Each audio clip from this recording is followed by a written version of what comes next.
എന്താണ് ഒരു കൂതറ മണം വരുന്നത്? ഞാൻ പറഞ്ഞ കടയിൽ നിന്നല്ലേ വാങ്ങിയത്. ഇത് നോക്ക്, പാക്കറ്റ് ഏതോ മഴയത്തിരുന്ന പോലെ ഉണ്ടല്ലോ. ചിപ്സ് എല്ലാം നനഞ്ഞിരിക്കുന്നു. ചിപ്സ് കൂടെ നല്ലത് വാങ്ങാൻ അറിയില്ലേ നിനക്ക്? ഓസിന് കുടിക്കുമ്പോൾ ഇവൻ ഇത്രയും വാചകം അടിക്കുന്നു. സ്വന്തം കാശിനാ കുടിക്കുന്നെങ്കിൽ അവൻ എന്തൊക്കെ കാണിക്കുമെന്നല്ലേ? അങ്ങനൊന്നും ഞാൻ ആലോചിച്ചില്ല. അതിലും മോശമായിട്ടാണോ നീ ആലോചിച്ചേ? ഇല്ലെന്നേ, എങ്ങനെയെങ്കിലും രതീഷിനെ മീറ്റ് ചെയ്യണം. മൂന്നാമത്തെ വീട്ടിലെ പ്രായമുള്ളൊരു കൗൺസിലറുണ്ട്. ഇതുപോലെ അറുത്തുവിട്ടത്, വെട്ടിവിട്ടത്, കള്ളപ്രേമം എല്ലാം അയാൾ യോജിപ്പിക്കും.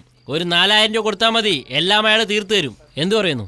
അയ്യോ, അതൊന്നും വേണ്ടെന്നേ. രതീഷിനെ കണ്ട എങ്ങനെയും കാര്യം പറയണം. ഡേയ്, പറത്തിവിട്ട പ്രാവ് വീണ്ടും പന്തല് വന്നിരിക്കുന്ന പോലെ ഇങ്ങനെ രതീഷ് തന്നെ എന്തിനാ പറഞ്ഞുകൊണ്ടിരിക്കുന്നേ? അങ്ങനെയാണെ അദ്ദേഹത്തെ വീട്ടിൽ പോയി കണ്ടല്ലോ. പോയി കാണാടാ. സ്വീകരിക്കാൻ വേണ്ടി വാതിക്ക് തന്നെ കസേരയും വിട്ട് ഇരിപ്പുണ്ടാവും. ഓ, അങ്ങനാ? ഡേയ്, അവനെന്താ ഗൂർക്കയാണോ? അവനെ ചുറ്റി 10 പ്രേതമുണ്ട്. അതും കടന്നുപോയ 2 പട്ടിയുണ്ട്. അതും കടന്നുപോയ 2 ഗൊറില്ലയുണ്ട്. ഇതെല്ലാം കടന്നുപോയി അവനെ നീ കാണോ? വാതിക്ക ചെല്ലുമ്പോഴേ കഴുത്തിന് പിടിക്കും അവന്മാര്. നീ എന്നെ കാണിച്ചു കൊടുക്കും, അവന്മാര് വന്നെന്നെ ചറപറാന്ന് ഇടിക്കും.